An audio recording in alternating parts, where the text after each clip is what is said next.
अस्सलाम वालेकुम everyone. Last time part one में टीटीपी के हवाले से हम बात कर रहे थे। पार्ट वन था जिसमें मैंने हिस्ट्री को और इनकी हिस्ट्री, हाउ दे फॉर्म्ड और आइडियोलॉजी के ऊपर बात की थी इनकी। उस चीज़ पार्ट को हम आगे लेके चलेंगे अब इसमें। तो हम देखते हैं 2007 से आगे की स्टोरीज़ को चेक करते हैं कि क्या क्या इनका रहा सिस्टम और सिलसिला इनका किस तरह चलता रहा।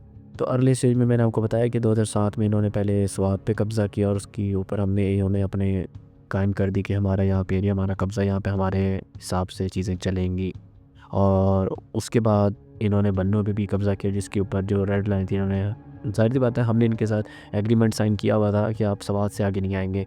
इन्होंने वो एग्रीमेंट तोड़ा और उसके बाद फिर हमने ऑपरेशन शुरू किया स्टेट ने। और एक एक चीज़ एक बात ऐसी है कि अर्ली स्टेज के ऊपर इतना ज़्यादा आइडिया नहीं था स्टेट को भी कि ये कितना सीवियर ग्रुप है और किस तरह का मिलिटेंट ग्रुप है, किस लेवल के बड़े मिलिटेंट ग्रुप है। ये तो जब ऑपरेशन शुरू हुआ फिर पता चला कि ये किस लेवल पे पहुँचे हुए हैं और इनकी क्या क्या प्लानिंग और सब के। तो स्टार्ट में ऑपरेशन के चीज़ें इतनी आसान नहीं थी और बहुत मुश्किल रहा स्टार्ट में।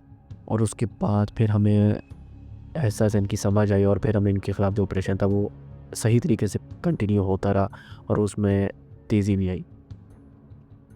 उसके बाद ये फिर यहाँ से ऑपरेशन करते हैं, यहाँ से निकल जाते हैं और फिर अफ़गानिस्तान में जाके बैठ जाते हैं। फिर रीग्रुप होते हैं, अब यहाँ पर आते हैं, यहाँ पे फिर रिक्रूटमेंट होती है, फिर फाइटर्स आते हैं वहाँ से और फिर ये सिलसिला दोबारा से शुरू हो जाता है। अब लीडरशिप के ऊपर आते हैं इनके। लीडरशिप जैसे आपको पता है कि बैतुल्ला मसूद इसने ये फॉर्म बनाया और उसको कंटिन्यू रखा 2007 से 9 के दरमियान, क्योंकि उसमें पाकिस्तान इंटेलिजेंस और अमेरिकन इंटेलिजेंस की कोऑपरेशन और अमेरिकन ड्रोन स्ट्राइक के नतीजे में वो मारा गया। फिर हकीमुल्लाह महसूद आता है जो 2009 से 2013 तक रहता है और वो भी सेम ऐसे ही अमेरिकन ड्रोन स्ट्राइक और CIA ISI के कोऑपरेशन में मारा जाता है। फिर मुल्ला फजलुल्लाह आता है जो 2013 से 18 तक रहता है और वो भी US ड्रोन स्ट्राइक में अफ़गानिस्तान के अंदर एलिमिनेट कर दिया जाता है। अब नूर वली महसूद 2018 से फ़िलहाल अभी तक ज़िंदा है और इस पे 2-3 असैसिनेशन अटैम्प्ट्स हो चुकी हैं। ये फ़िलहाल बचा हुआ है, इसकी ज़िंदगी अभी है। देखते हैं कब कहाँ तक चलता है ये सिस्टम। उसके बाद TTP अकेला कोई एक ग्रुप नहीं है, इसमें कई छोटे बड़े ग्रुप्स मौजूद हैं। और उस टाइम 2014 के अंदर आपको मैं बताता हूँ कि 2007 वगैरह में तो 4 तक इनके 2 से 3-4 हज़ार तक फ़ाइटर्स थे। अब जो इनके फ़ाइटर्स हैं ये भी एक रफ़ एस्टिमेट है और मुख्तलिफ़ सोर्सेज़ अपने हिसाब से उनके जितने भी आगे सोर्सेज़ होते हैं उनसे वो डाटा कलेक्ट करके चीज़ें बताते हैं। तो 2014 तक इनके 25,000 थे फ़ाइटर्स जिनके अगेंस्ट ऑपरेशन भी हुआ। अब ये जो फ़ाइटर्स होते हैं वो पाकिस्तान और अफ़गानिस्तान के अंदर बिखरे होते हैं। ये यहाँ पे लड़ने के लिए बेसिकली फ़ाइटर्स को भेजते हैं अपने। और ये तो अब एक इनकी लीडरशिप और फ़ाइटर्स की स्टोरी आ जाती है। फिर हम इस चीज़ को मैं मज़ीद आगे कंटिन्यू करता हूँ, लेकिन उससे पहले मैं आपको बताता हूँ इनकी लीडरशिप चेंजेस, क्राइसिस चेंजेस और जो इनके ग्रुप्स थे बेसिकली जिनके साथ मिले हुए थे, उनकी जो क्राइसिस इनके साथ रहे हैं वो मैं आपको इस वीडियो में क्लियर करता हूँ चीज़ों का। उससे पहले 2008 दिसंबर और 2009 जनवरी में मुल्ला उमर ने एक डेलीगेशन भेजा इनकी तरफ कि जिसको मुल्ला अब्दुल्ला ज़ाकिर ये चला रहे थे। मेरा मतलब इसको हेड कर रहे थे। उन्होंने इनको परसुएड करने की कोशिश की, इनको मनाने की कोशिश की कि आप पाकिस्तान पे अटैक मत करें, बल्कि हमारा जो ग्रेटर थ्रेट है, ग्रेटर दुश्मन है वो अमेरिका है और वो इस टाइम पे अफ़गानिस्तान में जंग लड़ रहा है हमारे अगेंस्ट, आप हमारे साथ मिलें और इनके अगेंस्ट हम करते हैं। तो उसके ऊपर ये पहले मानते नहीं, फिर माने नहीं और उसके ऊपर ये हुआ कि काफ़ी चलता रहा, इनका डायलॉग चलता रहा, उसके बाद ये मान गए। तो इन्होंने फिर एक नई कौंसिल या एक नया ग्रुप बनाया सिम के नाम से, जिसको कहते हैं शोरा इत्तेहादुल मुजाहिदीन। अब ये जो ग्रुप था इन्होंने बनाया, ये इनके साथ कोऑपरेशन के लिए बनाया गया TTA तालिबान, जो अफ़गान तालिबान है और अल-कायदा के साथ, लेकिन ये ज़्यादा देर चल नहीं सका, ये बहुत जल्दी कोलैप्स कर गया। लेकिन इसका ये हरगिज़ मतलब नहीं है कि TTP ने इनकी मदद नहीं की। TTP मदद के बहुत तरीके होते हैं, अपने फाइटर्स दे देना, एम्बुशेस के अंदर सॉरी एम्बुशेस के अंदर आपने एम्बुश करना, आपने कोई अटैक करना, उसके अंदर आपको हेल्प करना, प्लानिंग करना, अपने फाइटर्स देना। इस तरह के बहुत से इनके होते हैं जहाँ पे आप इनकी मदद कर सकते हैं और ये इन्होंने की है, लाज़मी बात है।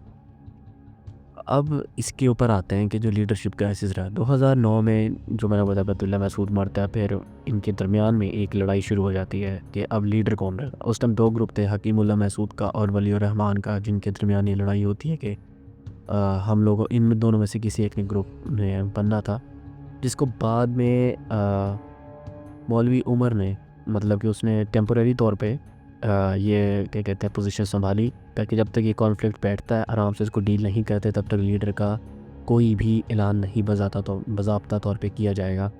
तो वो 18 अगस्त 2009 में ये होता है कि जल्दी हाँ पाकिस्तान इंटेलिजेंस के हाथ लग जाता है, ये पकड़ लेते हैं उसे। और स्पोक पर्सन भी था ये टीटीपी का, इसने बताया कि तो 2009 में जब इनका बैतुल्ला महसूद को ड्रोन स्ट्राइक में मार दिया जाता है, तो उसके बाद इनके लीडरशिप का क्राइसिस शुरू होता है कि दो जो ग्रुप्स होते हैं इनके, एक महसूद का, हकीमुल्ला महसूद का, और एक वलीउर रहमान का, इनके ग्रुप्स आपस में फ़ाइट शुरू कर देते हैं कि कौन जो है वो इस टाइम पे टीटीपी की लीडरशिप संभालेगा। अब ये आपको पता है कि आपस में क्लैशेस भी होते हैं और आपस में एक इंटरनल रिफ्ट जिसे कहते हैं वो क्रिएट हो गई। बाद में इन्होंने मौलवी उमर को पकड़ा पाकिस्तान इंटेलिजेंस एजेंसी ने 18 अगस्त को, जिसने ये चीज़ें बताई। जो चीफ स्पोक पर्सन भी था टीटीपी का, इसने बाद में चीज़ें एक्नॉलेज की कि ठीक हाँ जो टीटीपी लीडरशिप है वो मिसाइल अटैक में, वो सॉरी ड्रोन अटैक में मारी भी जा चुकी है।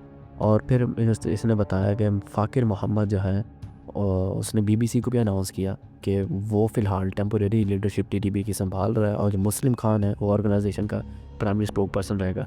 अब फ़ाकिर मोहम्मद ने टेम्पोरेरी इसलिए संभाली थी क्योंकि ये इंटरनल रिफ्ट चल रही थी, इसको कूल करना था, इसको ठंडा करना था, इसको ठंडा करके इस मामले को सही से आगे लेके चलना था, और ताकि जब ये ग्रुप राज़ी हो जाए एक बंदे के ऊपर, दोनों में से ठीक है एक, तो उसको फिर तो बाद में बस इन्होंने हकीमुल्ला महसूद था, उसने बाद में फिर लीडरशिप संभाली। इन्होंने आपस में प्लान बैठ के जिरगा कर लिया, जो भी फ़ैसला कर लिया, और हकीमुल्ला महसूद ने लीडरशिप संभाल ली आगे। तो ये इनका तो एक क्राइसिस रहा, क्या कहते हैं इसका, कहते हैं 2 दिन के बाद ये लीडरशिप इन्होंने परमानेंट कर ली थी। अभी इसके बाद ग्रुप्स थे इनके जो काफ़ी ज़्यादा, इनके जो ग्रुप्स हैं वो आपस में अलग होते रहे हैं, पहले भी इंटरनल इनके स्प्लिट्स भी होते रहे। अब फरवरी 2014 के अंदर ही एहरार उल हिंद का नामी ग्रुप था, वो इनसे अलग हो जाता है। वो सिर्फ इस बात के ऊपर अलग होता है कि आप पाकिस्तान गवर्नमेंट के साथ नेगोशिएशंस क्यों कर रहे हैं। और उसके बाद मई 2014 के अंदर महसूद फैक्शन जो है, बेसिकली मैं आपको एक बात बता दूं, जो महसूद फैक्शन है टीटीपी का वो मेन पार्ट है और वो सबसे बड़ा ग्रुप है, वो अलग हो जाते हैं। कि उस टाइम के ऊपर खालिद महसूद लीड कर रहा था, वो अलग हो जाते हैं और वो 2018 तक अलग ही रहते हैं बेसिकली, काफ़ी लंबा अरसा। और ये 2018 के बाद नूर अली महसूद इनको इकट्ठा करता है और सबको कहता है कोई हम दोबारा शुरू करते हैं वंस अगेन। तो फिर से एक साथ हो जाते हैं और उसके बाद से अब ये साथ ही चल रहा है महसूद फैक्शन। बेसिकली जो महसूद फैक्शन है वो टीटीपी की ज़्यादातर लीडरशिप में महसूद ही रहे हैं, और महसूद जो है वो बड़ा पार्ट है टीटीपी का, बड़ा पार्ट है काफ़ी। और वो इसको जो बेसिकली लीडरशिप की जिम्मेदारी में ज़्यादातर देखी हैं वो महसूद ग्रुप है, इसके पास ही होती हैं। फिर 2014 अगस्त के अंदर ही एक और ग्रुप जमातुल अहरार जो है वो भी अलग हो जाता है इनसे, लेकिन वो जल्दी मार्च 2015 के अंदर ही वापस रीजॉइन कर लेते हैं इन्हें। और इसके बाद 2014 अक्टूबर में इनका जो पंजाब फ्रंट था बेसिकली, या आप ये कह लें फ्रंट तो नहीं कह सकते, बिकॉज़ जो उस फ्रंट को लीड कर रहा था उसने उसका ही ये है असमतुल्ला मौविया जो था, उसने यही बताया कि भाई मैं इनके अंदर नहीं आता। पंजाबी तालिबान थे जो बेसिकली, ये वो ग्रुप था, उसने अपनी आर्म स्ट्रगल को ख़त्म कर दिया और वो साइड पर हो गई।